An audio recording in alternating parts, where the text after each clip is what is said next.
तो हम राजस्थान का इतिहास पढ़ रहे थे और राजस्थान के इतिहास में जो सबसे महत्वपूर्ण पार्ट है आधुनिक इतिहास, उसकी हमने शुरुआत की थी। और कल हमने 1857 की क्रांति का एक पार्ट पढ़ लिया और 1857 की क्रांति में हमने पढ़ा पृष्ठभूमि, फिर उसके बाद में हमने कारण। ये 2 पॉइंट पढ़ लिए थे, चूंकि 4 पॉइंट और बाकी है जिस प्रकार मैंने आप लोगों को लिखाई थे। पृष्ठभूमि हमने देखा कि रांगोजी बापू, नाना साहब और अजीमुल्ला खां लंदन में इसकी पृष्ठभूमि बनाते हैं और कमल व चपाती को इसका प्रतीक चिन्ह बना देते हैं और 31 मई डिसाइड करते हैं, लेकिन ये क्रांति 10 मई को ही हो जाती है और इसका अंतिम स्वरूप बिठूर में दिया जाता है, क्योंकि 34वीं जो बंगाल नेटिव इन्फेंट्री है उसका एक सैनिक होता है मंगल पांडे। और मंगल पांडे जब गाय व सूअरों की चर्बी का विरोध करता है तो अंग्रेज अफसर उस पर भड़क जाते हैं। फलस्वरूप मंगल पांडे गुस्से में 2 व्यक्तियों की हत्या कर देते हैं, बाघ और हयूसन की। फिर मंगल पांडे को वो लोग गिरफ्तार कर लेते हैं और रॉबर्ट हुक नामक एक जज होता है अंग्रेज अधिकारी, उसको फांसी दे देता है। इसलिए ये क्रांति 10 मई को स्टार्ट हो गई। उसके बाद में हमने पढ़ा कारण में हमने राजनीतिक कारण पढ़ा। राजनीतिक कारण में मैंने बताया कि डलहौजी की हड़प नीतियां, उसने भारत में अवध, सतारा जैसे क्षेत्रों को हड़प लिया था। राजस्थान में भी जिसका प्रमुखतः प्रभाव ब्यावर, उदयपुर, करौली, सिरोही जैसे क्षेत्रों में पड़ा। तो कहीं ना कहीं राजस्थान के रियासती शासकों में उसके प्रति रोष था, आम जनताओं में भी उसके प्रति रोष था, सैनिकों में भी उसके प्रति रोष था। दूसरा कारण मैंने बताया संधियां, साइक संधियों में एक मैंने बताया 1803 में जो लॉर्ड वेलेस्ली संधि करता है, लॉर्ड लेक भरतपुर और अलवर से बात करता है, भरतपुर का रणजीत सिंह और अलवर का बख्तावर सिंह। तो राजस्थान की प्रथम रियासत भरतपुर हो जाती है जो साइक संधि करने वाली रियासत है। फिर हमने 1817-18 में संधियां पढ़ी। लॉर्ड हेस्टिंग्स इस समय गवर्नर जनरल होता है और हेस्टिंग्स अधीनस्थ और पार्थक्य नीति के तहत प्रथम संधि कर लेता है करौली से, और करौली का शासक होता है हरबख्शपाल। अंतिम जो रियासत होती है वो सिरोही होती है। लेकिन कल मैंने बाई मिस्टेक जो टोंक का शासक है, नवाब है, वो मैंने वजीरुद्दौला बता दिया था। हालांकि वजीरुद्दौला 1857 की क्रांति के समय था। तो यहाँ पे 2 प्रश्न बनते हैं, एक तो 1817-18 की संधि के समय शासक कौन था, और दूसरा प्रश्न बनता है कि 1857 की क्रांति के समय शासक कौन था। ये दोनों अलग अलग प्रश्न हैं। और एक प्रश्न और बाद में आगे बनता है कि एकीकरण के समय शासक कौन था।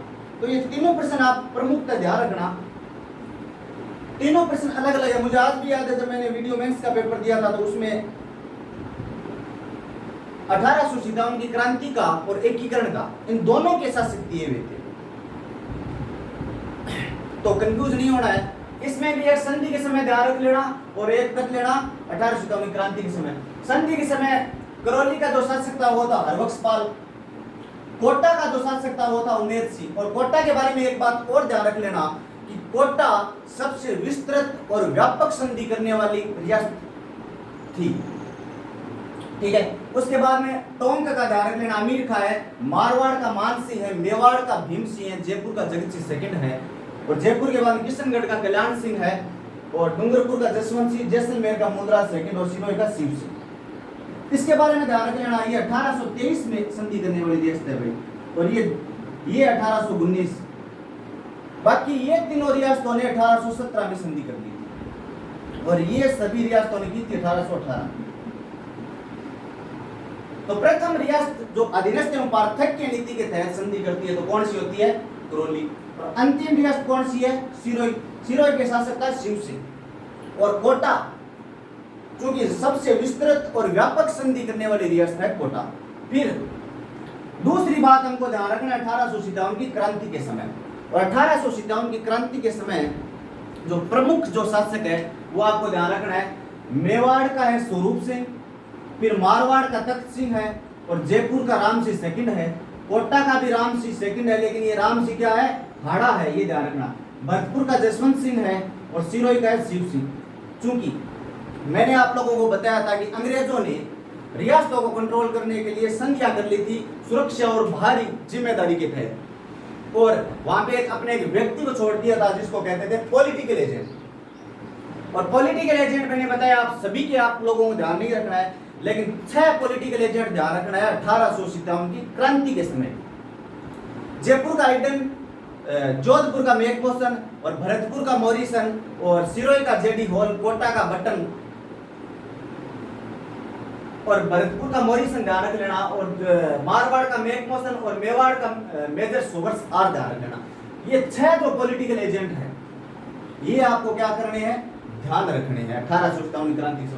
चूंकि ये जो व्यवस्था है ये व्यवस्था कब हो गई थी, 1817-18 की संधि के तहत हो गई थी, लेकिन इस समय के आपके प्रथम जो भी पॉलिटिकल एजेंट है वो आप लोगों को ध्यान नहीं रखना है, सिर्फ एक ध्यान रख लेना है, मेवाड़ का ध्यान रख लेना भाई, गंदर टोड था। ये प्रश्न पूछा हुआ प्रश्न है और फिर कोई दोबारा से पूछ लेगा। तो यहाँ पे आप लोगों को 2 बात ध्यान रखनी है, एक तो रियासतों के समय संधि के समय शासक, और दूसरी आपको बात ध्यान रखनी है 1857 की क्रांति के समय, और 6 पॉलिटिकल एजेंट ध्यान रख लेना। इसके बाद में हमने 1857 की क्रांति को जो पॉइंट टू पॉइंट पढ़ना स्टार्ट किया था वो हमारा नेक्स्ट पॉइंट है प्रारंभ। तो मैं ये मिटा देता हूं पहले।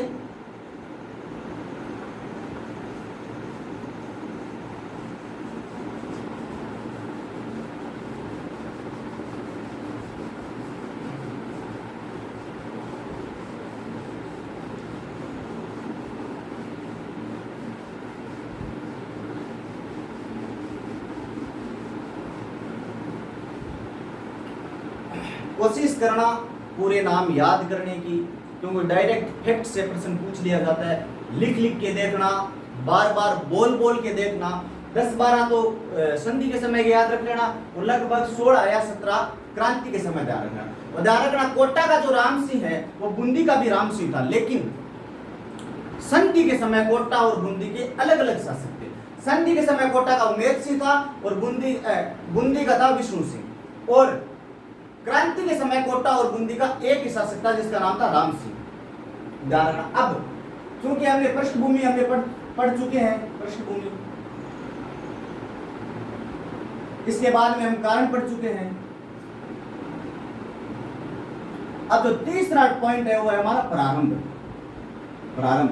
प्रारंभ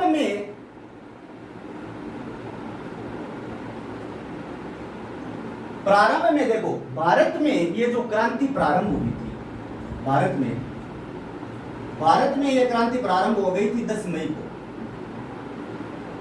10 मई 1857। क्योंकि हम राजस्थान पढ़ रहे हैं इसलिए भारत वाला इंपॉर्टेंट नहीं होके क्या है, राजस्थान। और राजस्थान में ये जो क्रांति प्रारंभ हुई थी 28 मई 1857, चूंकि हम पढ़ ही रहे हैं। और राजस्थान में ये प्रारंभ हुई थी नसीराबाद से। अब ये बड़ा प्रश्न बनता है कि ये क्रांति नसीराबाद से क्यों प्रारंभ हुई। सैनिक छावनियां राजस्थान में 6 थी, एरिनपुरा, नीमच, देवली, ब्यावर, खेरवाड़ा, नसीराबाद।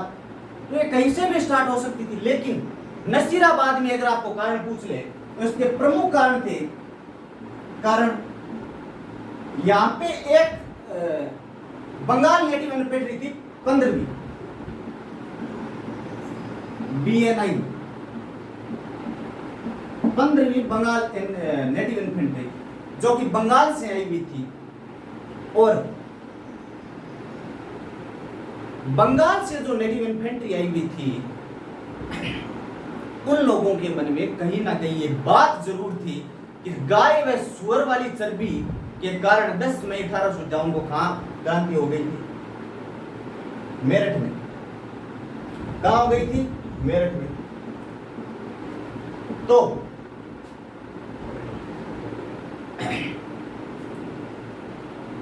पश्चिम बंगाल के जो सैनिक थे उनके मन में यह बात थी, क्योंकि कल वाली क्लास में हमने जिक्र किया था कि 1857 की क्रांति का प्रमुखता जो क्षेत्र थे वो बिहार, उत्तर प्रदेश और पश्चिम बंगाल थे। तो क्या हुआ, तो अंग्रेजों का इस समय जो एजीजी था जॉर्ज पैट्रिक लॉरेंस, उसके अकॉर्डिंग उसने इस जो बंगाल नेटिव इन्फेंट्री है ना, ये कहां तैनात थी, नसीराबाद में। तो उसने अपने अफसरों को कहा कि इन लोगों के मन में ये क्रांति की भावना है, तो हो सकता है ये लोग क्या कर सकते हैं, क्रांति कर सकते हैं, तो क्या करो, तो इसका ट्रांसफर कर दो। तो इसका जो ट्रांसफर करके स्थानांतरण इसका स्थानांतरण कहां कर दिया था? अजमेर में। अजमेर थी ये पहले, और अजमेर से इसका स्थानांतरित कर दिया था नसीराबाद। नसीराबाद। ये जो बंगाल नेटिव इन्फेंट्री थी 15, ये अजमेर में खजाने की सुरक्षा कर रही थी। और अजमेर में आपको पता है कि एजीजी बैठता है, तो एजीजी के मन में ये जब भावनाएं आई तो इसको अजमेर से ट्रांसफर कहां कर दिया था? नसीराबाद। पहला कारण। तो इन लोगों के मन में शंका हो गई थी 15वीं बटालियन वालों के मन में कि अंग्रेजों को हम पे विश्वास नहीं है। दूसरी बात, अंग्रेजों की वहां पे एक विश्वसनीय बटालियन थी, बॉम्बे लॉन्सर्स। कौन सी थी? बॉम्बे लॉन्सर्स। और बॉम्बे लॉन्सर्स को ये कहा गया कि ध्यान रखना इनका 15वीं बटालियन वालों का, ये लोग क्रांति कर सकते हैं। बॉम्बे लॉन्सर्स वालों ने कहा कि आप तो नो टेंशन रहिए, इनको क्रांति नहीं करने देंगे हम। और बॉम्बे लॉन्सर्स को यह कहा गया कि आप लोग क्या करो, तोपे भर के रखो, तोपे भर के रखो, तोपे भर के रखो। और इस 15वीं बटालियन को कहा गया कि आप लोग क्या करो, हथियार जमा करवा दो, हथियार जमा करवा दो।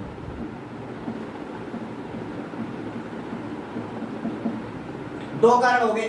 15वीं बटालियन को अजमेर से ट्रांसफर कर दिया था नसीराबाद, और जो बॉम्बे लॉन्सर्स है उनको कहा गया तोपे भर के रखो, और जो 15वीं बटालियन है उसको कहा हथियार जमा करवा दो। दो बात। तीसरी बात, अंग्रेजों ने यूरोप से सेना मंगा ली थी, यूरोप से सेना मंगा ली थी, यूरोप से सेना मंगा ली थी, और बिना बताए, इनको पता ही नहीं था। फिर इनको लगा कि यार ये लोग हमारे ऊपर अधिकार जमाने के लिए अपने यूरोप से सेना मंगा रहे, इसलिए हम पे इन लोगों को क्या है, विश्वास नहीं है। और 15वीं बटालियन के एक सैनिक था बख्तावर सिंह, बख्तावर सिंह, इस 15वीं बटालियन का एक सैनिक था बख्तावर सिंह।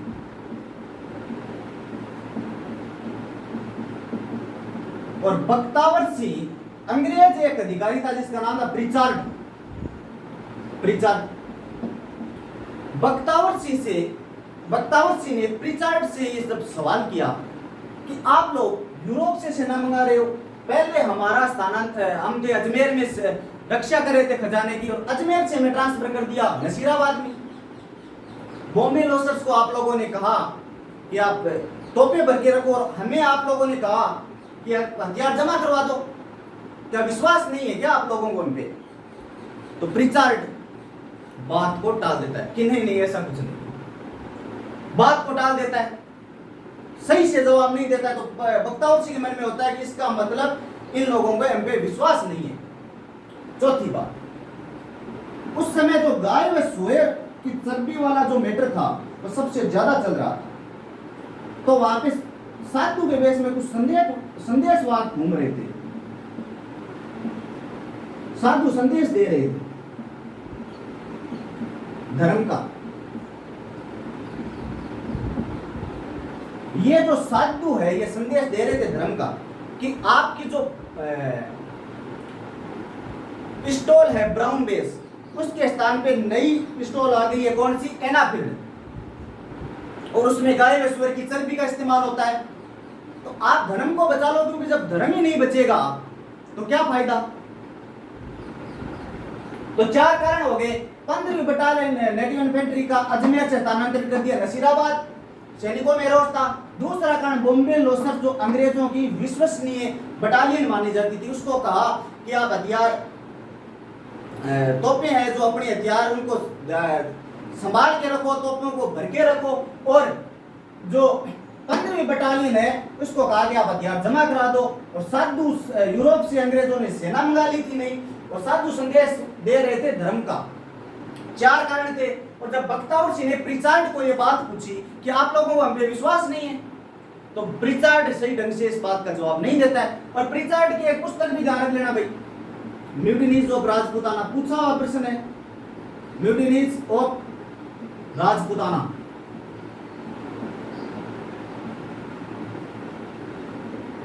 म्यूटिनीज ऑफ राजपूताना, छावनी का अफसर है तो कोई अच्छी बात लिखी होगी, तो ये पुस्तक ध्यान रख लेना, म्यूटिनीज ऑफ राजपूताना। अब बख्तावर सिंह के नेतृत्व में 15वीं जो बटालियन है, इसने 28 मई को नसीराबाद में क्रांति कर दी, और इस 15वीं बटालियन की हेल्प करने वाली भी एक बटालियन थी, 30वीं native infantry, PNI। Native infantry का मतलब होता है पैदल सेना। तो 15वीं बटालियन के साथ साथ 30वीं बटालियन ने भी क्या कर दिया, इनका साथ दे दिया, और 28 मई को बख्तावर सिंह के नेतृत्व में क्रांति हो जाती है, और नसीराबाद में दो जो अंग्रेज अफसर थे, एक का नाम था न्यूबेरी, और दूसरे का नाम था स्टेपिसवुड। इन दोनों की क्या कर दी जाती है, हत्या कर दी जाती है।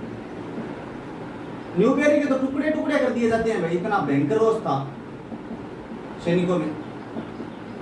और ये लोग यहां से क्रांति करके दिल्ली की ओर चले गए। अब सवाल बड़ा उठता है कि ये लोग दिल्ली क्यों गए, तो ये लोग दिल्ली इसलिए चले गए क्योंकि अगर दिल्ली जाने के बजाय अगर ये अजमेर पे अटैक करते तो राजस्थान को अच्छे से कंट्रोल कर सकते थे पूरे राजपूताना, क्योंकि एजीजी कहां बैठता है, अजमेर बैठता है। लेकिन इन लोगों के पास क्या था, लूट का सामान ज्यादा था, महिलाएं थी, बच्चे थे। फिर इन लोगों को एक सूचना भी मिल गई थी कि अजमेर की सुरक्षा के लिए एक अंग्रेजों की बटालियन और आ रही है, तो इन लोगों को लगा कि यहाँ पे भिड़ंत हो सकती है, तो क्यों ना दिल्ली की ओर। और दिल्ली जाने का सबसे बड़ा कारण यह था कि दिल्ली में वापस मुगल सत्ता स्थापित करनी। बहादुर शाह जफर के नेतृत्व में ये लोग लड़ना चाहते थे, क्योंकि पूरे भारत स्तर पर अगर इसका नेतृत्व देखा जाए तो बहादुर शाह जफर, और वास्तविक नेतृत्व किया था बख्त खान ने।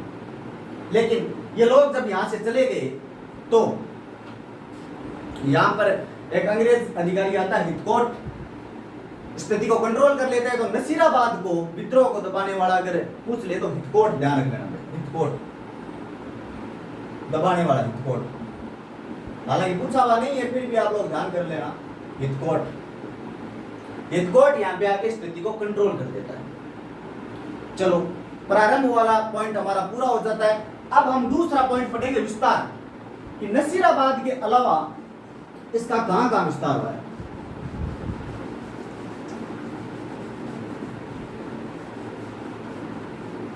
प्रारंभ वाला पॉइंट पूरा हो जाता है।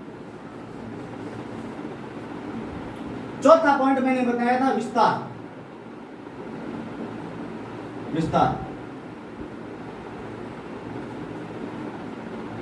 विस्तार में हम इसमें दो चीज देखेंगे। एक तो विस्तार देखेंगे छावनियों में विद्रोह कहां कहां हुआ है, दूसरा हम विस्तार पढ़ेंगे छावनियों के अलावा अन्य विद्रोह। तो विस्तार में हम दो चीज पढ़ेंगे, छावनियों के विद्रोह,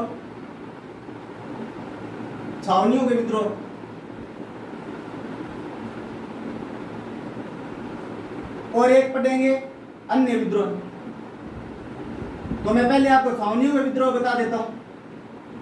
छावनियों के विद्रोह, राजस्थान में उस समय कितनी सैनिक छावनियां थी? 6 सैनिक छावनियां थी। पहली सैनिक छावनी हम पढ़ चुके हैं, कौन सी? नसीराबाद। नसीराबाद छावनी क्या थी? नसीराबाद छावनी एक अंग्रेज अधिकारी था, डेविड ऑक्टरलोनी की एक उपाधि थी नासिर, तो इस उपाधि से इसका नाम पड़ गया नसीराबाद। और यहाँ पे जो बटालियन थे तो 15 BNI जो हम पढ़ चुके हैं क्रांति करने वाली, प्लस 30वीं BNI, इसके अलावा बॉम्बे नौसर्स,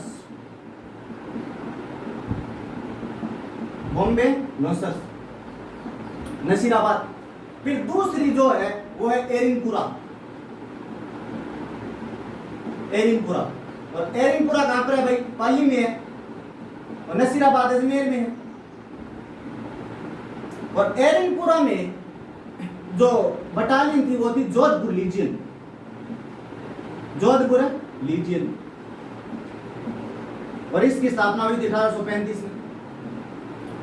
एरिनपुरा कोई मेजर डाउनी नाम का अंग्रेज अफसर होता है, उसको एरनपुरा गांव से बिलोंग करता है, इंग्लैंड से, तो वो अपने नाम पे इसका नाम एरन रख देता है, फिर कालांतर में एरन से इसका नाम हो जाता है एरनपुरा।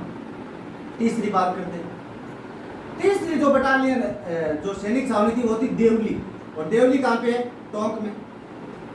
और देवली में एक जो बटालियन थी वो थी कोटा कंटीजेंट, कोटा कंटीजेंट। इसके अलावा चौथी जो बटालियन थी वो थी खेरवाड़ा, खेरवाड़ा में एक बटालियन थी भील रेजिडेंट, भील रेजिमेंट, या फिर इसको कह सकते हो एमबीसी, और इसकी स्थापना हुई थी 1841 में मेवाड़ का उस समय शासक था सरदार सिंह। फिर एक और रहेगी, दो रहेगी, इसके बाद में ब्यावर, खेरवाड़ा कहाँ पे है भाई? उदयपुर में। ब्यावर, ब्यावर अजमेर में। और यहाँ पे एक बटालियन थी मेरवाड़ा या मेर बटालियन, मेर रेजिमेंट, और इस मेर रेजिमेंट की स्थापना हुई थी 1822 में। एक और रह गई, एक बटालियन है नीमच, और ये नीमच वर्तमान में तो भाई मध्य प्रदेश में, लेकिन उस समय ये कहां पे था? कोटा में। और नीमच में जो सैनिक थे वो थे पूर्वीय सैनिक, पूर्वीय सैनिक। तो ध्यान रख लेना, हम पढ़ रहे हैं विस्तार वाला टॉपिक, और विस्तार में हम दो चीज पढ़ेंगे, छावनियों के विद्रोह, अन्य विद्रोह। अन्य विद्रोह में हम कोटा, टोंक, भरतपुर, अलवर इस प्रकार के विद्रोह पढ़ेंगे। तो छावनियों में उस समय सैनिक छावनी कितनी थी? 6 सैनिक छावनी थी। नसीराबाद जो कि अजमेर में है, 15वीं बटालियन और 30वीं बटालियन और बॉम्बे नौसर थी। एरनपुरा में जोधपुर लीजियन तैनात थी, जिसकी स्थापना 1835 में हुई थी।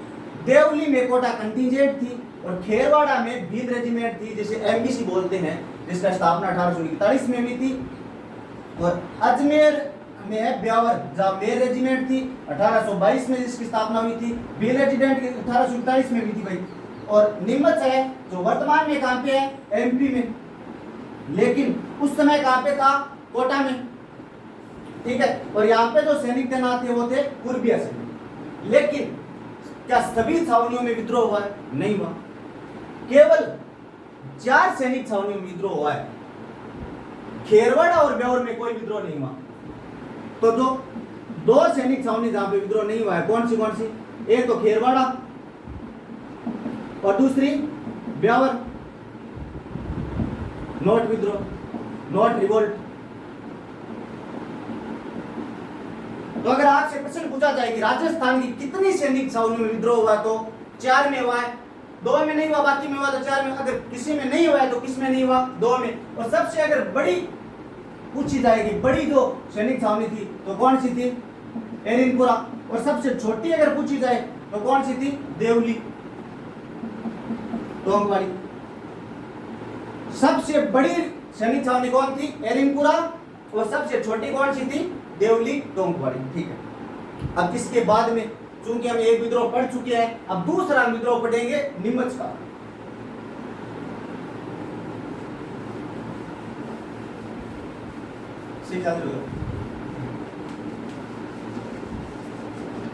नीमच विद्रोह, नीमच, नीमच विद्रोह। अब विस्तार वाला टॉपिक स्टार्ट हो गया भाई। विस्तार में भी कौन सा टॉपिक स्टार्ट हो गया? सैनिकों का विद्रोह, छावनियों का विद्रोह, छावनी विद्रोह। छावनी विद्रोह में एक विद्रोह हम पहले पढ़ चुके हैं, नसीराबाद वाला। दूसरा विद्रोह नीमच।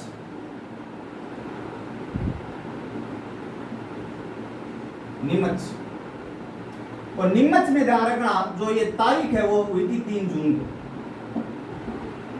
3 जून 1857। ये तारीख ध्यान रखना भाई, क्योंकि प्रश्न पूछ लिए जाते हैं कि नीमच छावनी के विद्रोह को काल क्रमानुसार व्यवस्थित करो, या 1857 की क्रांति के निम्न विद्रोह को काल क्रमानुसार, इसलिए जरूरी है। अब नीमच में क्या हुआ? नीमच में एक अंग्रेज अधिकारी था कर्नल एबोट, कर्नल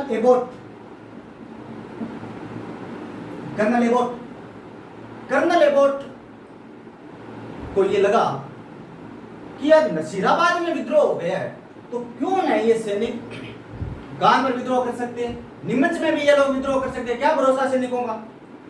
तो कर्नल एबोट छावनियों के सभी जो सैनिक थे उन्हें बाहर बुलाता है, एक लाइन में खड़ा करता है और उन्हें शपथ दिलाता है, याद दिलाता है शपथ कि आप लोगों को जब हमने सैनिकों में ज्वाइनिंग दी थी या फिर हमें जब आप लोगों को नौकरी पे रखा था, तो हमने आप लोगों को शपथ दिलाई थी कि आप सभी अंग्रेजी सेना और अंग्रेज अफसरों के प्रति क्या रहोगे, कंपनी के प्रति क्या रहोगे, वफादार रहोगे। तो क्या आप सभी अपने कायम हो अपनी शपथ के प्रति? तो लगभग सभी हाँ बढ़े थे, लेकिन एक व्यक्ति हाँ नहीं बढ़ता है। कर्नल एबोट शपथ दिलाता है, एक व्यक्ति हाँ नहीं बढ़ता है जिसका नाम है मोहम्मद अली बेग। मोहम्मद अली बेग ये मना कर देता है भाई कि ना, हम शपथ नहीं खाएंगे। क्या अंग्रेज अपने कर्तव्य के प्रति वफादार थे? अंग्रेजों ने कहा कि हम रियासतों का विलय नहीं करेंगे। तो अभी जो डलहौजी है उसने 1848 में अवध हड़प लिया, 1856 में आपका अवध हड़प लिया। क्या गलती थी हमारे वो वजीर साहब की? तो अंग्रेज जब अपनी बात पे नहीं रहे तो उन्हें भारतीय सैनिकों से ये अपेक्षा नहीं करनी चाहिए कि हम भी हमारे जो वादा है उस पे रहेंगे, अड़िग रहेंगे। तो मोहम्मद अली बेग का स्टेटस ध्यान रख लेना कि जब अंग्रेज अपनी बात पे नहीं रहे, अपनी शपथ पे नहीं रहे,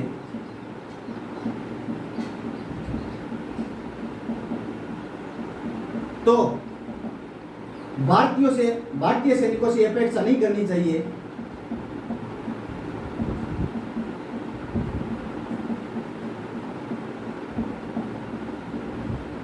अपेक्षा नहीं करनी चाहिए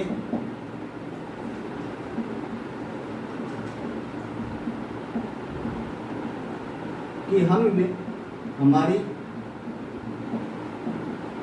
शपथ पे अड़िग रहेंगे।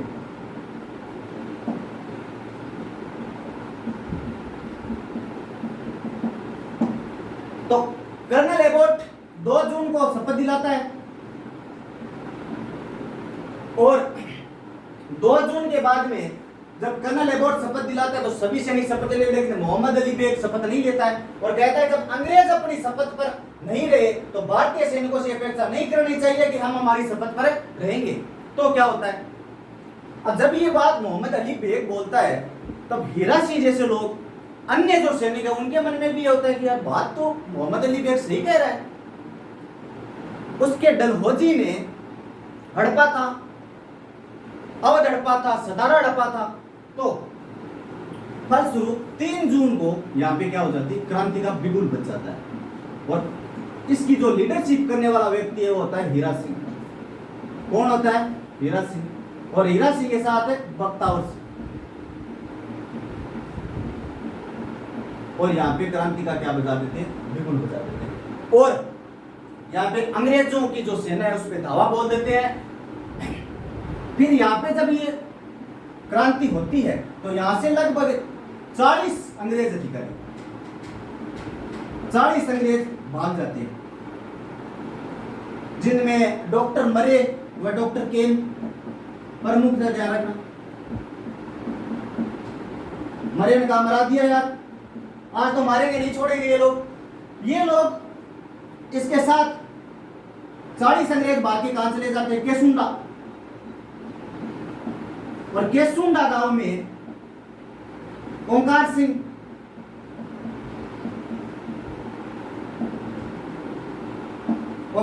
राम सिंह और यादव राम जैसे लोग इन्हें क्या देते हैं, शरण देते हैं। यादव राम द्वारा शरण। लेकिन इन लोगों को लगा कि यार हम ज्यादा दिन आप लोगों को नहीं कर सकते क्योंकि क्रांतिकारी पीछे आ रहे हैं, तो क्या करो, तो आप क्या लोग यहां से निकल जाओ। और फिर दूसरी इनको शरण दी थी डूंगला गांव। और डुंगला कहाँ पे है? चित्तौड़ में। और यहाँ पे जो शरण देने वाला व्यक्ति था वो था रुगाराम चौधरी के घर रुके, या बढ़िया कहूं तो किसान के घर रुके, रुगाराम किसान के घर रुके। फिर डायरेक्ट लेना 2 जून को कर्नल एबोट शपथ दिलाता है, लेकिन मोहम्मद अली बेग मना कर देता है और एक स्टेटमेंट दे देता है। फिर 3 जून को यहाँ पे क्रांति हो जाती है हीरा सिंह और बख्तावर सिंह के लीडरशिप में, और यहाँ पे 40 अंग्रेज भाग के कहा चले जाते हैं? केसुंडा में चले जाते हैं। ओंकार सिंह, राम सिंह और यादव राम के द्वारा इन्हें शरण दी जाती है। और फिर दोबारा डूंगला गांव चित्तौड़ में रुगाराम किसान के घर इनको रखा जाता है। लेकिन जब इस सारी घटना का पता चलता है उदयपुर में ये घटना जाती है। उदयपुर में मैंने इस समय बताया कि जो पीए था, पॉलिटिकल एजेंट, वो था सोवर्स। कौन था? सोवर्स। और इस समय जो शासक था मैंने बताया स्वरूप सिंह। अब ये बात मेजर सोवर्स को पता चलती है कि 40 अंग्रेज नीमच में क्रांति हो जाती है और 40 अंग्रेज अधिकारी भाग के केसुंडा से कहां गए? डुंगला गांव आ गए। तो ये क्रांतिकारी मारेंगे इनको। तो सोवर्स इन्हें क्या करता है? सोवर्स इन्हें डुंगला गांव से जाके और इन्हें ले आता है स्वरूप सिंह के पास। और स्वरूप सिंह ने कहा रखता है? जग मंदिर में।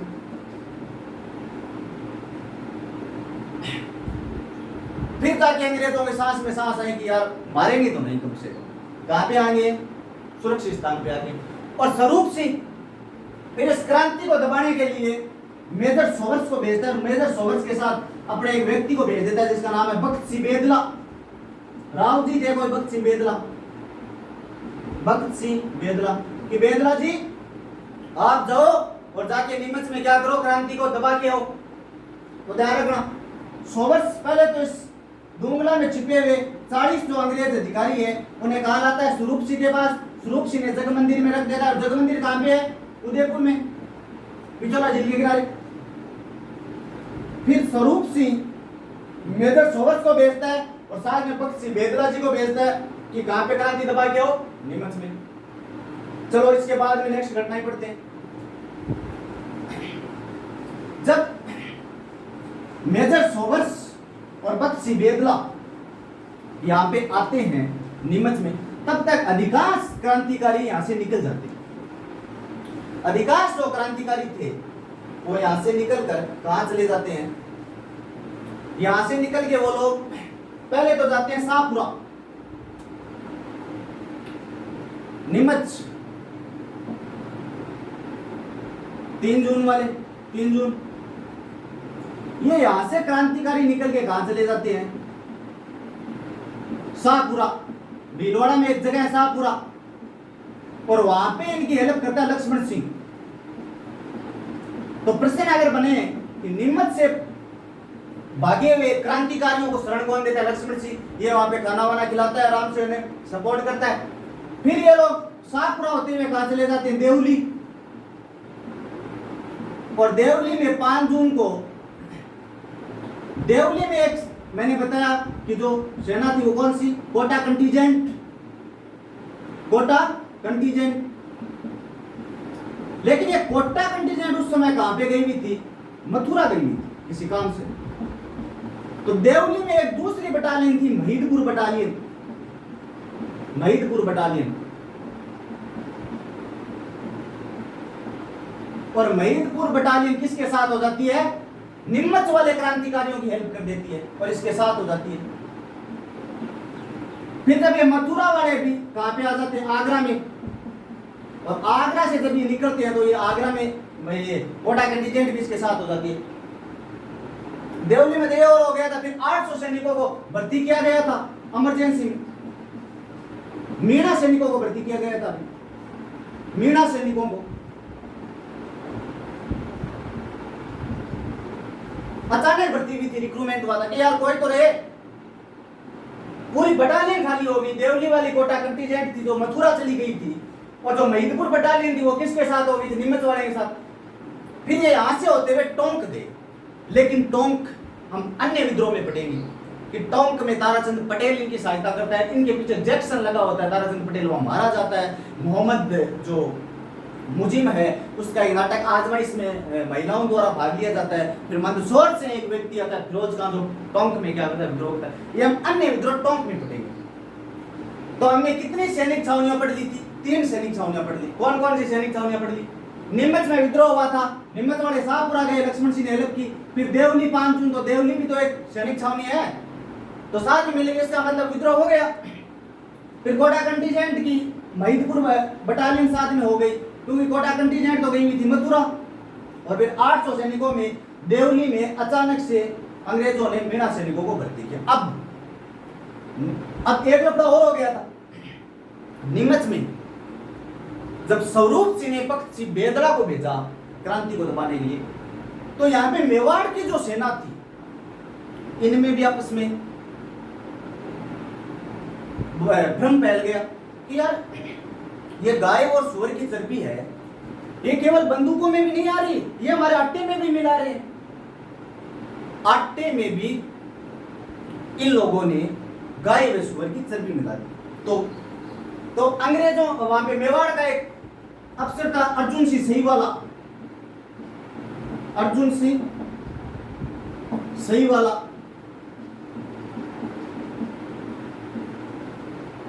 अब अर्जुन सिंह सहीवाला ने कहा कि यार तुम लोग क्या ये भ्रम फैला रहे हो। सैनिकों को बोला कि आप लोगों को लगे कि ये दुकान वाला ऐसा कर रहा है, या फिर कोई भी जगह आप लोगों को ये लगे कि ये फलां जी आटा बिक रहा है और ये ऐसा लोग कर रहे हैं, गाय व सूअर की चर्बी मिला रहे, तो वहां से आटा लेके आओ। और अर्जुन सिंह सहीवाला ने सभी के सामने उस आटे की रोटियां बनाई, फिर वो आटा रोटी खाई और फिर सभी को बताया कि तुम्हारे गाय सूअर की चर्बी कोई नहीं मिला रहा है, फालतू किसी की बातों में ना आए, भड़के में ना आए। तो अर्जुन सिंह सहीवाला के बारे में एक पर्सन ध्यान रख लेना, भ्रम दूर किया था, भ्रम दूर किया था किसका? नीमच में जब विद्रोह हो गया था आटे में गाय व सूअर की चर्बी का, आटे में गाय व सूअर की चर्बी का।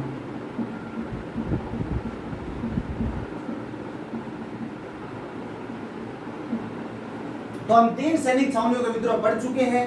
अब चौथी जो सैनिक छावनी है एरिनपुरा, उसका विद्रोह हम पढ़ते हैं।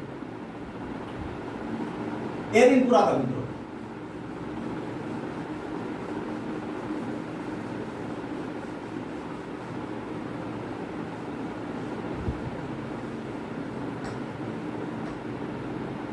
एरिनपुरा।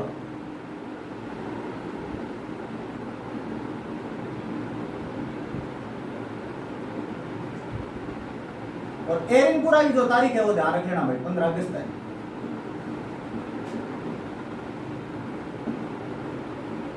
15 अगस्त 1852।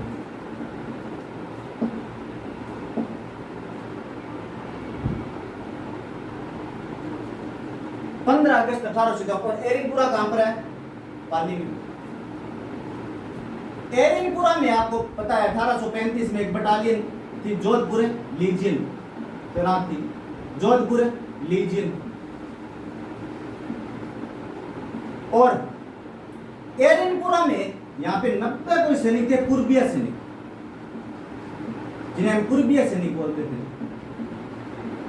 वो यहां से गए हुए थे अनाद्रा, अनाद्रा सिरोन में को स्थान है, अनाद्रा किसी का विद्रोह दबाने के लिए गए थे सैनिक। अब इन एरिनपुरा वालों को लगा कि यार नसीराबाद में क्रांति हो गई है, नीमच में क्रांति हो गई, देवली वाली महिदपुर बटालियन उनके साथ हो गई है, तो क्यों ना हम भी तो सैनिक छावनियों में आते हैं, तो हम भी तो कर सकते हैं। तो इन लोगों ने यहाँ पे विद्रोह कर दिया। कहाँ पे? अनाद्रा सिरोही में। और अपने तो सिरोही पास में और पड़ता है, क्योंकि जो 6 महीने तक जो राजधानी है वो अंग्रेजों ने माउंट आबू कर रखी है। और इस समय सिरोही का मैंने बताया पॉलिटिकल एजेंट कौन था? जेडी हॉल, जेडी हॉल था। और इन लोगों ने हॉल पे अटैक कर दिया, जेडी हॉल के बंगले पे अटैक कर दिया। कहां पे अटैक कर दिया? जेडी हॉल पे। जेडी हॉल पे इन लोगों ने अटैक कर दिया। अब जेडी हॉल तो जैसे तैसे हॉल में से पीछे से भाग गया जान मान बचा के, लेकिन यहाँ पे एक व्यक्ति मारा गया, पैट्रिक लॉरेंस का पुत्र है अलेक्जेंडर।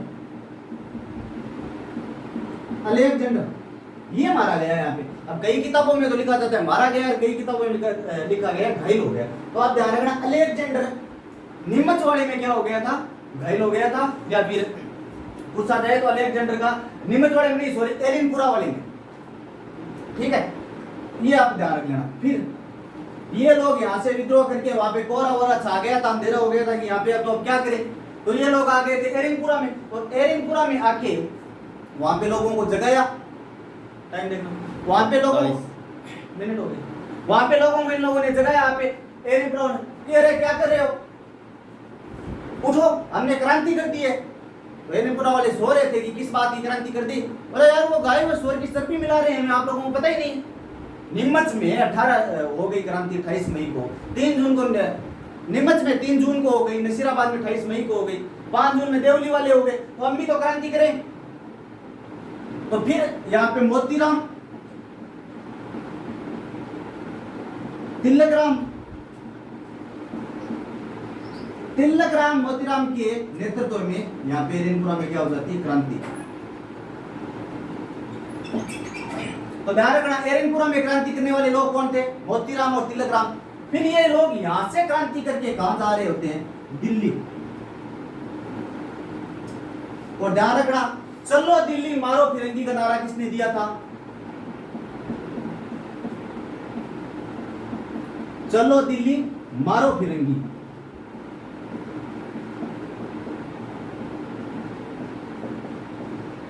तो चलो दिल्ली मारो फिरंगी का नारा देते हुए लोग दिल्ली की तरह कूच करते हैं। लेकिन जब ये लोग दिल्ली जाते हैं तो बीच में एक जगह आती है खेरवा, और खेरवा जगह कहां पे है, पाली में।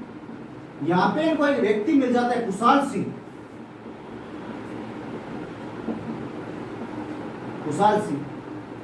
अब कुशाल सिंह को जब ये सैनिक मिलते हैं कि आज कहां जा रहे हो, अब कुशाल सिंह के कई सैनिक होते हैं जो इनको जानते हैं एरिनपुरा वालों को, और एरिनपुरा के कई सैनिक है जो कुशाल सिंह जानते हैं, तो राम रूमी करते हैं सभी। तो कुशाल सिंह ने जब पूछा, बोला हमने क्रांति कर दी है, और क्रांति करके हम जा रहे हैं कहां, दिल्ली। नारा देते हुए जा रहे हैं, चलो दिल्ली मारो फिरंगी, चलो दिल्ली मारो। तो कुशाल सिंह बोलता है कि तू दिल्ली क्यों जा रहे हो, और हमें अंग्रेजों का शासन पसंद नहीं है, हम वापस हिंदुस्तान में मुगलिया सम्राट का शासन स्थापित करेंगे। और मुगल सम्राट कौन, बहादुर शाह। तो ये लोग बहादुर शाह जफर के नेतृत्व में लड़ना चाहते थे। अब कुशाल सिंह ने देखा यार संख्या तो ठीक ठाक है, अब कुशाल सिंह को सेना की जरूरत थी। क्यों जरूरत थी, क्योंकि जो कुशाल सिंह है इसका मनमुटाव चल रहा था जोधपुर से, और जोधपुर का जो शासक कौन था, तख्त सिंह। अब मैं थोड़ी सी इनकी बात बता देता हूँ। कुशाल सिंह का जोधपुर के साथ तख्त सिंह के साथ मनमुटाव चल रहा था। क्यों चल रहा था, क्योंकि जोधपुर में एक रियासत है, जैसे ये जोधपुर है, इसकी छोटी छोटी रियासतें हैं, छोटी छोटी रियासतें। तो वहां पे किसी रियासत का एक सामंत था कान सिंह। ये जो कुशाल सिंह है चंपावत, ये आउवा का सामंत था। जैसे आउवा का सामंत कौन था, कुशाल सिंह।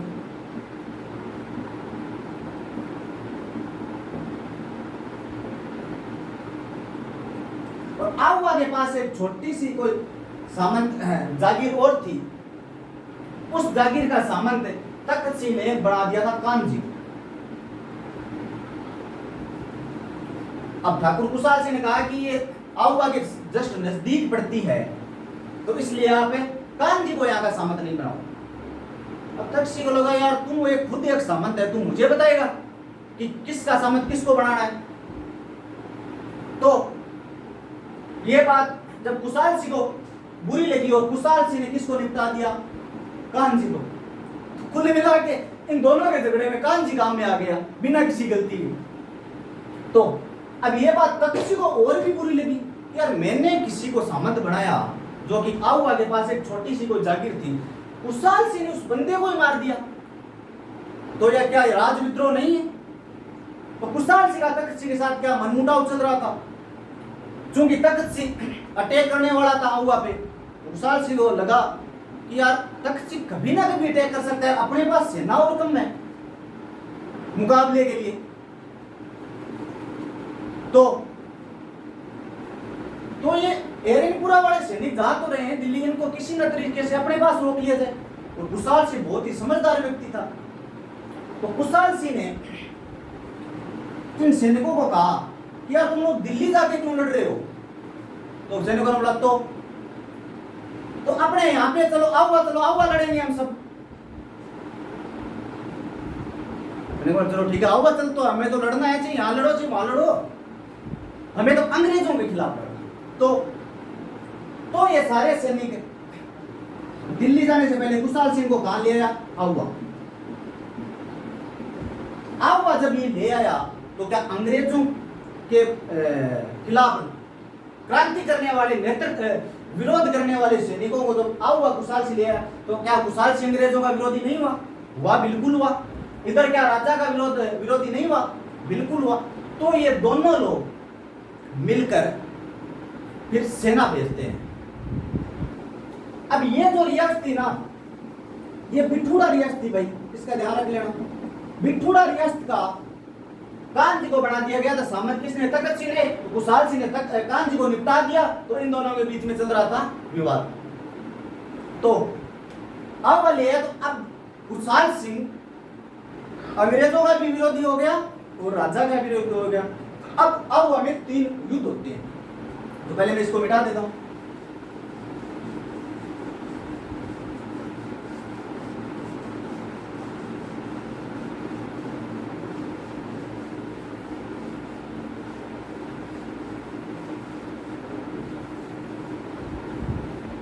अब युद्ध होता है बिठूड़ा, 8 सितंबर 1857 को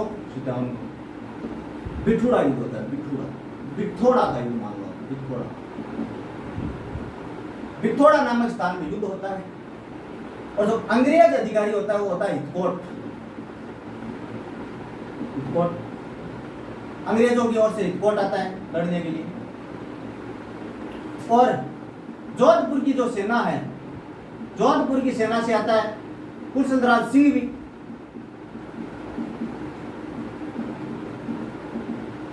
अनोट सिंह पंवार,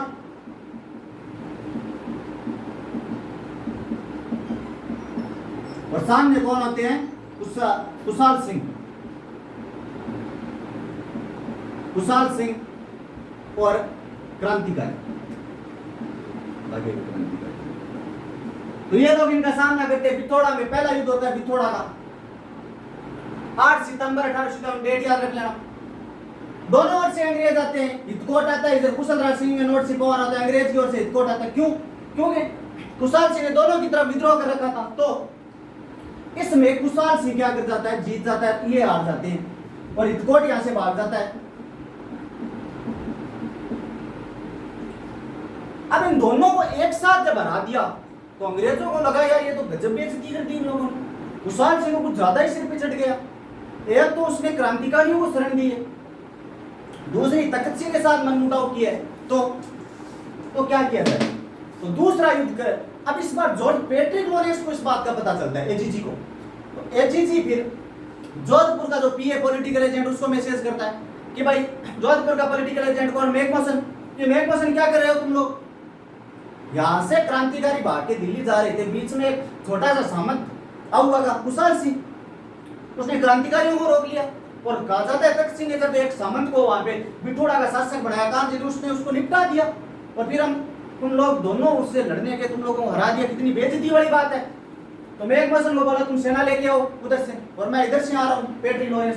तो दूसरा युद्ध होता है 18 सितंबर को, 10 दिन के बाद में, 18 सितंबर 1857 को। और ये युद्ध होता है चेलावास का युद्ध। और इधर से आता है मैकमोहन, और इधर से आता है पैट्रिक लॉरेंस, जो राजस्थान में क्या इस समय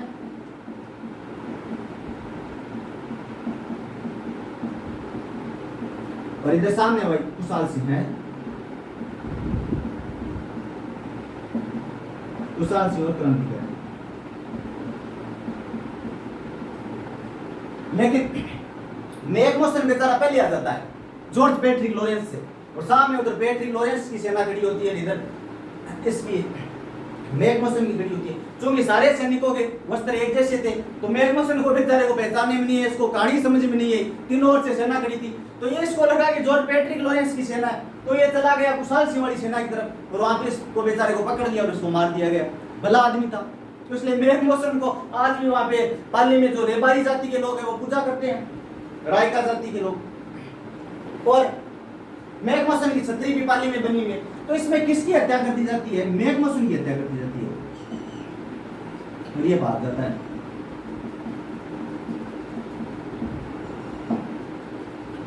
अब तो कुशाल सिंह का प्रभाव और बढ़ गया, दो को एक साथ हरा दिया, मैकमोहसन को मार दिया, जो कि मारवाड़ का पॉलिटिकल एजेंट था। इसके बाद में देखो फाइनली यहां पे तीसरा युद्ध होता है आहुआ का युद्ध। आहुआ का युद्ध, और यह युद्ध होता है 20 जनवरी 1858 को। तो अब की बार जो अंग्रेज अधिकारी आता है वो बड़ा कुख्यात अंग्रेज अधिकारी आता है, होम्स। होम्स यहां पे आता है। होम्स बड़ा डेंजर आदमी था भाई। होम्स यहां पे आता है और कहता है कौन है वो? कुशाल सिंह, मुझे बताओ, मैं करूंगा उसका इलाज।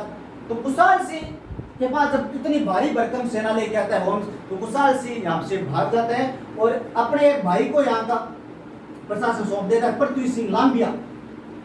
पृथ्वी सिंह लांबिया इसका भाई था भाई, लांबिया गांव का सामंत था, इसलिए इसे पृथ्वी सिंह लांबिया कहते हैं।